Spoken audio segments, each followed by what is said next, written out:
തന്റെ മദ്യപാനത്തെ പറ്റി അപവാദം ഉണ്ടായി കഴിഞ്ഞു. ഞാനാ തന്നെ കുടിപ്പിക്കുന്നെന്നാ ചന്ദ്രമതി പറയുന്നത്.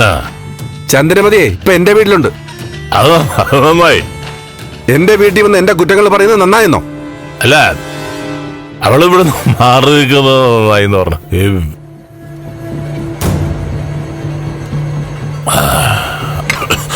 എന്റെ അടുത്ത് പറഞ്ഞായിരുന്നു ചന്ദ്രത്തേക്ക് പോവാ.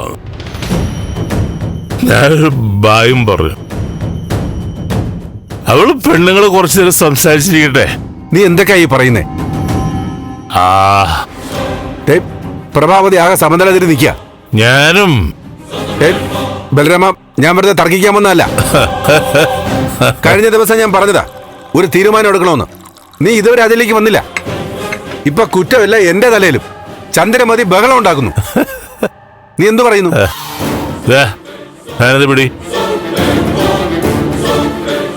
വെള്ളം അടിക്കാനല്ല, രണ്ടിലൊന്നും തീരുമാനിക്കാനേ വന്നത്. പിന്നെന്താ, രണ്ടിലൊന്നും നമുക്ക് തീരുമാനിക്കാം.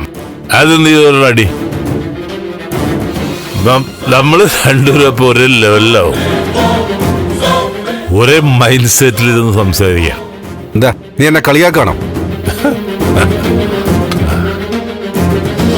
കുടിച്ചത് കൊണ്ടോ ബോധം നഷ്ടപ്പെട്ടത് കൊണ്ടോ ഈ പ്രശ്നത്തിന് പരിഹാരമാവില്ല.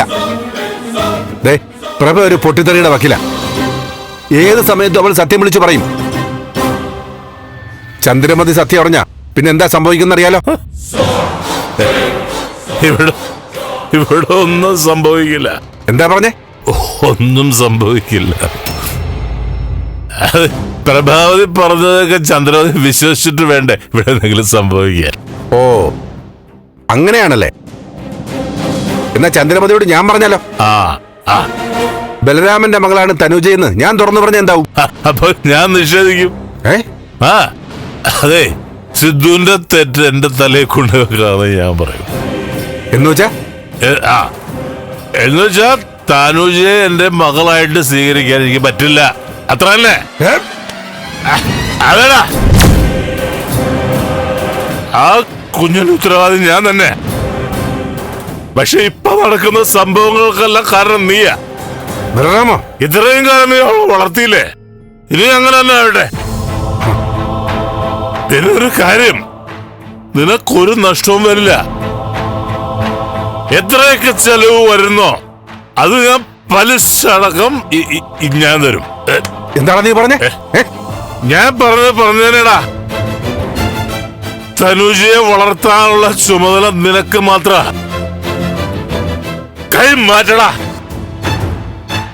ജീവിതത്തിന്റെ ഈ ഘട്ടത്തിൽ ആർക്കും അപമാനം വരുത്താൻ എനിക്ക് പറ്റില്ല. എന്റെ മോളുടെ ആത്മാവിനെ വേദനിപ്പിക്കാൻ എനിക്ക് വയ്യ. താലി കെട്ടിയ ചന്ദ്രമതിയെ കരയിപ്പിക്കാൻ എനിക്ക് വയ്യ. അയാളുടെ മുമ്പിൽ തലകുനിക്കാൻ എനിക്ക് വയ്യ. എന്റെ സാമൂഹ്യ ജീവിതം, രാഷ്ട്രീയ ജീവിതം, കുടുംബ ജീവിതം, ഇതിലൊന്നും കറുത്ത പാട് അവശേഷിപ്പിക്കാതെ വേണം എനിക്ക് മടങ്ങി പോവാൻ. എന്ന് വെച്ചാൽ നിന്റെ വീഴ്പ്പ് ഞാൻ ചുമക്കണമെന്ന്? ഇത്രയും നാളെ ചോന്നില്ലേ? ഇനിയൊന്ന് ചോക്ക്. ചേട്ടത്തരം പറയുന്നോടാ. ഒന്നുകൂടി പറയോടാ, പറയൂ. നിനക്കെന്നെ തല്ലണോടാ? തല്ലണോന്ന്? തല്ലേ തല്ലേ